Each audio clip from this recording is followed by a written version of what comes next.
3 months ago, our family started a trading card business from scratch. Pokemon, sports cards, Magic, you name it. And the time we crossed $50,000 in sales in 3 months. $50,000. Uh, that sounds great, right? And honestly, it is great. But looking back, there are things I wish I knew on day one that would have saved us time, money, and a lot of frustration.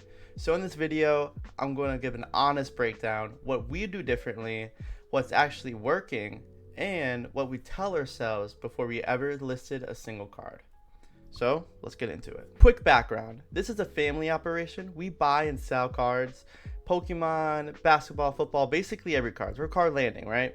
And we've been doing this about 3 months now, and we've learned a ton. We've made a lot of mistakes. We lost a lot of money. We've also made a lot of money. So I'm going to tell you all the things that we learned the hard way and maybe the easy way too. So let's start with platforms, because this is the biggest thing that you're going to have to get used to and know when it comes to selling cards online. This is one of the biggest things that we changed. So we're just going to go straight into it.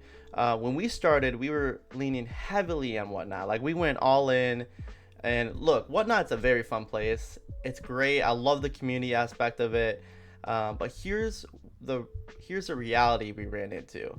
A lot of the cards on Whatnot sell way under market value and on top of fees. I love the energy of live auctions, getting people hyped, being there part of the community, but it also means sometimes the cards go less than just what you get for just listing them. You're also competing with massive sellers who have huge followings if you're new. And if you're new getting started on Whatnot, it's tough. There are people on there that give away PS5s. There's people that give away $500 cards every 5 minutes. Like, for someone new, or even like as a buyer on Whatnot, like, I would sit in those streams. If you're looking just to get a chance for a giveaway, get a free $500, like, I would just sit in there. So what would we do differently? Put more focus on eBay and TCG Player from day one. We got really burned on Whatnot, even though if you watch the previous video, I showed all the sales, and I could show it in here too as well. Like, we made over $30,000 in Whatnot alone, but a lot of the cards went way under market. So what we've learned is eBay has honestly been one of the best platforms for sales, hands down, one of the best platforms for sales. You list it, buyers come to you, and you're selling at or above market consistently. TCG Player is also great, specifically for Pokemon and other trading card games. Like, people that play the card game itself, people buy a lot of like smaller unknown cards. Like, you see a card that's like $20, and you're like, how in the world is this $20 and it sells for $20? So TCG is a great market for that. But the difference is, on Whatnot, you're performing, but on eBay and TCG, you're just selling the item. You're listing the item as it is. So you're not risking anything. You can set the price. You're not losing any money. And I wish we realized that earlier, because we got burned a lot. We would run a couple $100 cards at $1, and we would get burned $20 to $50, or even like smaller cards. It adds up. I'll go more in depth on that in my last video, so if you want to check it out, there's a lot more things within Whatnot that goes with selling. If you want, this is also what we learned the hard way. When it comes to eBay and TCG Player, and this is non-negotiable, like, you have to get a scanner. It is so tedious listing each card individually on eBay and TCG Player. You can list hundreds of thousands of cards in a single day by getting a scanner, and I'll show a photo for you as well. So if you're serious about volume, get a scanner. It pays for itself. Make sure the scanner is good quality, because we got in a scanner before that like damaged us a card, which sucks. We've lost so much. Like, it hurts the margins when you see a card got marks on the back. So be careful about that. But if you get a good scanner, and if you can sell a lot. You can sell a lot on eBay, on TCG, and it's just getting the first sale, the first reviews. And once you get your first sales and reviews, people keep coming back, buying, selling, stuff like that. So we wish, going on, like, we went straight to eBay, went to TCG, got the scanner up and going. Like, it is a game changer when it comes to selling. The thing that caught us off guard was understanding the fees when it comes to selling on platforms. because it is something that will absolutely catch you off guard if you're not paying attention. So eBay fees are the highest fees when it comes to selling platform. One of the highest. eBay charges around 12 to 15% in selling fees, depending on the category. So on a $100 card, eBay takes roughly $13 to $15. Not even counting there was also an option to pay for insurance on the card, which I recommend 100%. So you're looking about $20 to $25 gone on a $100 sale. That's rough. That is rough when it comes to selling on eBay. That's the only thing, is the fees. But if you get the card at a good percent, and if you list it at or above market, you end up calculating that in and be able to still make profit on eBay. When it comes to TCG fees, TCG Player is pretty similar to eBay. They charge about a 10.25% fee plus a 30-cent per transaction. eBay also has that 30-cent transaction as well, plus payment processing fee. So it's a little better. It's about 3 to 5% better than eBay, but I would say TCG has less sales with our personal business. We have about 1,000 cards on TCG Player that we scanned in, and we have almost about 2,000 cards on eBay currently. And we would say we significantly get more sales on eBay than we get on TCG. There are days where we don't get any sales on TCG Player, but on eBay, we're consistently getting around $100 to $200 a day. There are some days that come in with $500-$600. Like yesterday, we did $650. So average is about $1 to $2K on eBay alone by just selling. But you got to keep in mind, there's all those fees and charges that I talked about earlier into that equation. Oh, this is what got us into Whatnot. This is what caught us off guard. This is why we push really heavy into Whatnot. Is Whatnot charges around an 8% commission or 8% fee on every transaction, plus a 30-cent fee. So it's way cheaper than eBay or TCG. But remember, cards often sell under market there if you're running them. If you're doing auctions, if you're doing live auctions at $1, $2, and that's how pretty much it works. I know there's some people on there that they sit there and they have their cards and there's an option where you can stick it in your shop, but I can almost promise you it's not going to sell. We've had a couple deals done in the shop. We've done a couple $1,000 deals on Whatnot shop.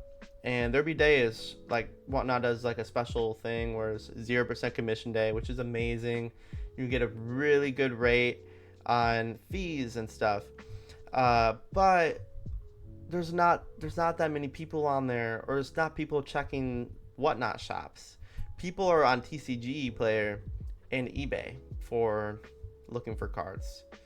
And if you're gonna run cards, even if it's at 8%, let's say a card goes 10% under market and you buy it at 80%, you're pretty much breaking even if you're even counting shipping costs, shipping supplies. And honestly, in my previous video, I talked about we should buy at 70-75%. This is going to also tie into the video where another thing that we learned is do not buy at a high percent. Don't do it. And if you don't understand what I'm talking about, if you're not too familiar with the Pokemon world and the business and how card shows or card events work, is that when you're trying to sell cards, if you go to a vendor and you try to sell your cards, they're gonna price it off TCG Player or eBay, look at the market, see recent sales, and then they're gonna give you a percent of that. Some people do 85, some people do 80%, and that's people being generous. But what we learned is if we were to buy, so if we're the vendors, if we buy at 80-85% and we would actually get cooked. And with our personal experience, we end up getting cooked if we buy at 80-85%, because market has been fluctuating up and down. Cards go up, cards go down. We try to list it above market, but shipping, fees, any customer support issues, we end up breaking even or losing money. Recommendation is to buy at 70-75%, as well as going on Facebook Marketplace. But I'm getting off topic here. I do apologize. Takeaway is Always calculate your net, not the gross. And what I mean by that is a $50 sale doesn't mean it's $50 in your pocket. Know the fees before you price. Know the fees before you price. Calculate the fees in there when you're selling a card. That is another thing. Like, we're thinking, oh, we're going to list it at market. We're going to get a good deal, blah, blah, blah. And then we end up seeing what we actually end up with. And we're like, whoa, that's not right. That's not right. Always be wary of that. Get shift. A player gets injured, a set gets reprinted, hype dies down, cards that were worth $100 6 months ago might be $60 today. And it's happened so many times where you get burnt. We've seen it firsthand. And at that point, this is just a heads up. Like, no matter, you just got a quick volume sell. So even if you sell at a loss, just get that money back into business and try to reinvest it in a better card that will give you a better return. So let's put this into practice. I'm going to show some numbers on the screen. Card market value is $100, right? You buy at 70%, you pay $70. You list it on eBay for $100. eBay plus fees, shipping. So you net roughly $81. That's $11 profit. Boom. That cushion is what keeping you safe from price dips or a card sits longer than expected. If you pay 90% of what the market of a card and it drops 20%, you're losing money. So let's say you buy a collection for $500. You offer 75%. And a lot of people are not going to like that offer. They're not. Because they're going to be like, oh, but what if I just sell it for myself? I don't think they understand like what goes in. Like, we're taking the risk. Pokemon, when you buy a collection, you are taking the risk on it. So when you buy a collection, say 75%, and this is what we personally like, what I recommend buying at 75% rule. We were buying at 85% for a while, and we've lost so much money from that. So we downgraded that. We're not going to buy aggressive unless a card is so well stapled. It's like a great card, everyone loves it, wants it, markets just keep shooting up, then we could probably pay a higher percent. But you would know, like, with experience, like what cards those are that you know you can pay at a higher percent. $500 market, you buy it at $375. Let's say that collection goes down 20% in worth, and it's happened. We bought $10,000 collections, and the market on those cards would drop. Now that collection is only market, it's $400, but you're $375 in. The odds of you also getting market as well. Like, say if you want to try to sell at a card show, people are going to shoot you offers. No one's going to actually come in and buy it at market. Very few instances of that personally happen. Everyone's trying to get a deal. So either you can break even in that situation if you don't list it online, or you list it online for $400 plus fees, the 13 to 15% fees, and I'll show the number right there. This is how much money you're at. So you're pretty much breaking even to losing money. If you care about getting more reviews or more sold listing, like, that's great. That's fine. Take it as like it's a learning opportunity. But you can get burned, man. You can get burned. It's like, I don't want to say Pokemon is like the stock market. Like I was saying before, it's like markets go up and down, like for stocks, for cards, everything. Buying at 70-75% is where you can stay safe. That is my honest advice. Buy at 70-75%. It will save you so much money, so much frustration, so much heartache and pain going forward. So that is what I recommend. Find these collections. How do you get 70-75%? Where do you go? Facebook Marketplace. That is where you go. Seriously, it is one of the best places to buy bulk collections from people cleaning out their closets or kids who don't collect anymore. I was talking to the post office guy today, and he literally told me, like, he went on Facebook Marketplace and he inherited cards from one of his parents, and he's like, I don't want these cards, and he got a whole 600 cards for $50 because the guy didn't want them. He didn't know the value, and he told me those cards are worth so much more. Like, he's been selling himself. It's crazy. It's a whole market. So you go on Facebook Marketplace and you talk to all the people that don't want these cards anymore. These are like parents, like all these examples that I said before, and you'd be like, hey, I can actually give you a pretty fair deal. These people are gonna want to get a really good deal, not give you what's actually like market or a fair deal. So you go to them, it builds trust. You build loyalty with people. This is another thing I recommend. If you build trust and loyalty, not only does your reviews on Facebook Marketplace go up and people trust you more, but it also makes your brand look better. If people know you as the guy that scams people, because you see, if you're not aware, there's some videos surfacing of vendors, and when I say vendors, like I'm talking about people that go to card show, like people that sell at card shows. They have a table, a bunch of cards, and they sell to people. If you don't know, like there's people out there, they see $1,000 card and they act like it's $20. Those type of people get a very bad rap. Those are the bad people. People do not like those people. You do not want to be that person at all. Like those people ruin it for everyone else, for the market, for kids. They do it to kids too. They're like, oh yeah, I could probably do $20. I've heard stories firsthand at card events, like when we're vending. Trust and loyalty, being like, oh, you're gonna buy at 75%. I really appreciate that. So we go over the numbers, we show them the market. We're like, hey, this is what their cards are worth, and I know we could get a better deal. I know we could make a lot more if we were just be like, oh yeah, we'll buy it for $100. Like, part of me wants to, right? Part of me wants to get that really good deal, but I'd rather give a good deal. Like, we'll be good, we'll be happy, because we're gonna still make profit off of it. We're gonna get more sales, more reviews, and it builds more trust in the community. But it also makes the person happy. And part of me, it's not who I am, it's not who we are, it's not what I wanted to build the company off of. It's trying to get, like, scam people and get good deals. So buy at 75%, even if you can get a really good deal, because I have a conscious, like, moral compass, you know. Like, I know some people are like, oh, money. That's such like a worldly thing. I don't want to get too religious here, but yeah, that is what I recommend.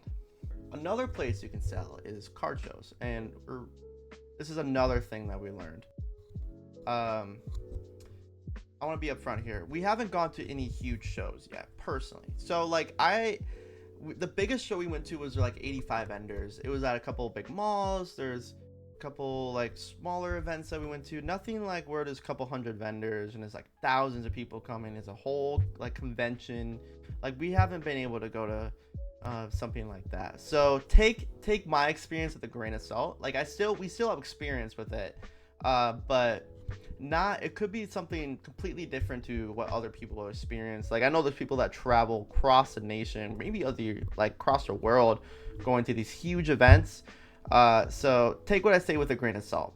Just giving that heads up. But with our personal experience is we've been able to buy a lot more than sell at card shows.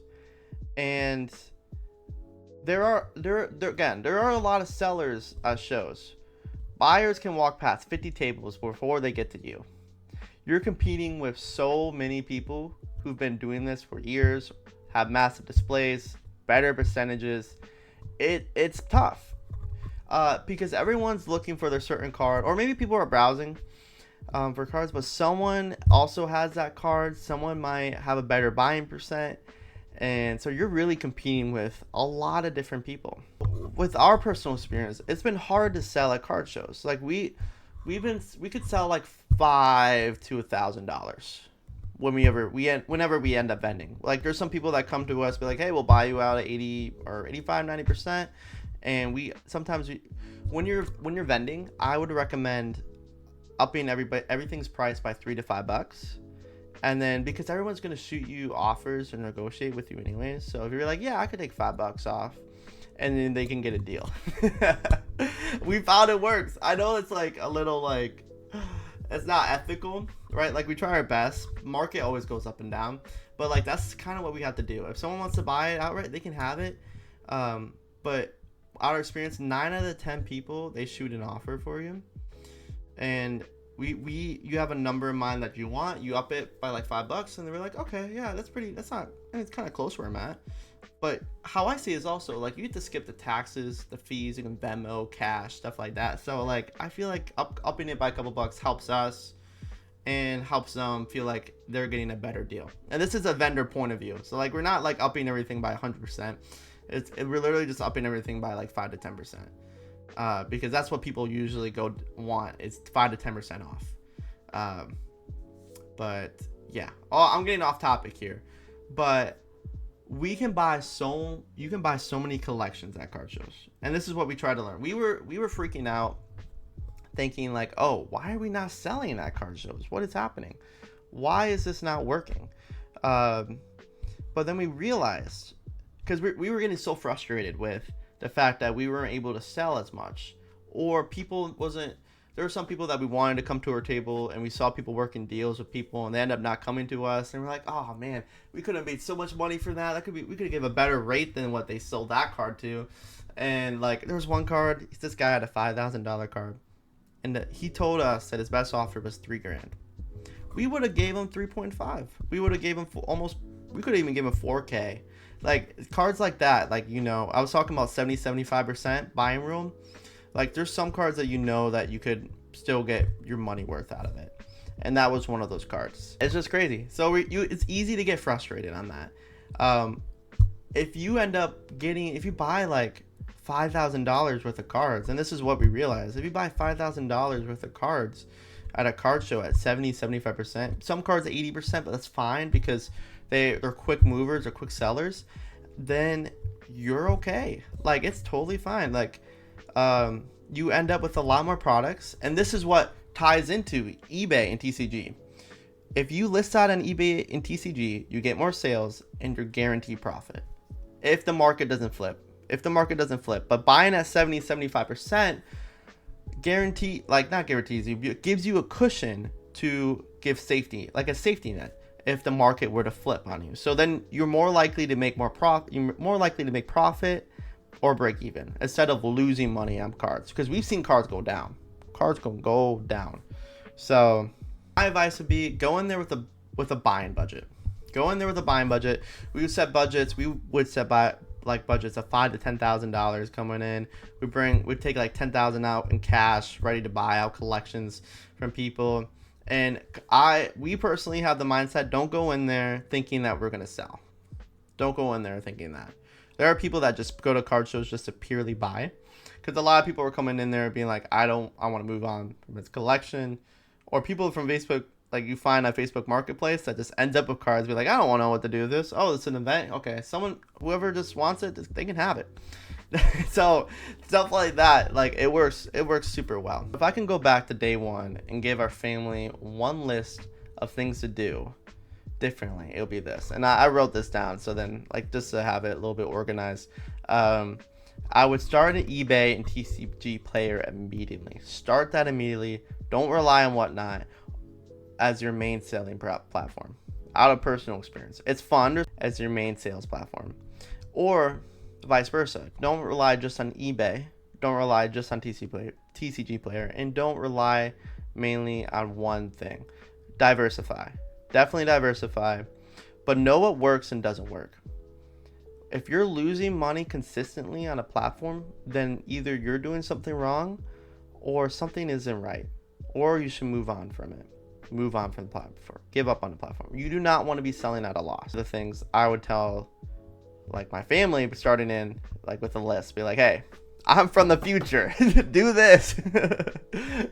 But the second thing is, get a scanner. Stop manually looking up every card. We missed out on so many opportunities before starting off, being like, someone had a ton of bulk, they wanted really cheap. We're like, I don't know what we do with all this bulk. How are we supposed to sell all this bulk? If we knew about the scanner, and if we knew that we can scan all that in, we would be up thousands of dollars. It makes the workload much less when it comes to scanning. So another thing I wish we learned: fees. Calculate your net, not your gross, on every single sale. Calculate it, every single one. You want to know what your profit margins would be for each card, and it can get very tedious to know, like, to calculate the profit margins for each card. Like, that can be a lot. Like, I understand that. Like, we're trying to work into some softwares that help us calculate that more. But if you make sure you list everything at a profit, if you can. Unless market is like completely down, then you just gotta take the loss, sell the card, move on, reinvest the money. You gotta always have that flipping mindset. If you can keep flipping for a profit 80-90% of the time, you'll be in a good spot. You will be in a good spot. And when I say mean like flipping, like any type of profit, the more profit the better, but also be ethical. Other thing, never break the 70 to 75% rule. Unless it's an amazing card, right? Like, I talked about this also in my previous video. Like, it's so hard when you see a card that you've been dying to get, but you can get it at 85%, and you're like, I shouldn't. Don't, like, you're gonna be biased. You're gonna have preferences. Don't do it. Don't do it. Trust me. Don't do it. You want to be safe. You want to be safe. Market will drop, and that cushion saves you. Market will drop. I promise you, market will drop on cards. It will go up and it will go down. There's been cards that I've bought that were a couple $100 and the market just crashes. The market crashes, you buy at a bad time, you buy the high and the dip goes low. And you're like, shoot, well, do I hold on to the card and just hope it goes up, or what if it just keeps going down? It sounds exactly like stocks, honestly. But yeah, that 70-75% gives you a really good cushion room. And another thing I would tell day one is hunt Facebook Marketplace for collections. You can actually get some pretty good collections. If someone's like, oh yeah, I don't mind 60%. Like if you communicate that and they're okay with 60% and no one's actually offering anything better. And I'm not saying you, I don't recommend buying like a bulk at 70-75%. I just want to make that clear. Do not buy bulk at 70-75%. 70-75% are cards that are like $2 or more. That's kind of like the rule of thumb. But like bulk cards, those things you could do a more harsher percent, because there's a couple cents difference when you're buying a bulk. It's not worth it below $2 to buy at 70-75%. It's just not, because the 30-cent fee transaction on eBay and TCG, or if you were trying to sell it in person, it's gonna be hard to move it. It's just gonna sit there for a bit. Just give me the heads up. I just thought of that. So but yeah, hunt for Facebook Marketplace for collections. 70-75%. You will learn the cards, what cards will move, what cards to sell, what people want, and what you can offer. 70-75% gives you a great cushion, protects you. But market is competitive, but I would be safe. I would be safe no matter what if you can. The thing is, at shows, go to buy. Go to buy. There are so many people. You can even go to vendors on the last day of a show, when the show is about to end, hour before. They will beg you to buy their collections. They are going to absolutely beg you to buy their collections at a percent.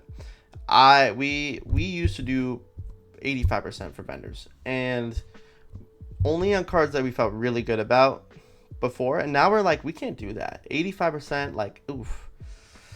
It's not worth it. It's really not worth it. If it's a card that moves really well and we feel good and confident about it, then maybe 80%.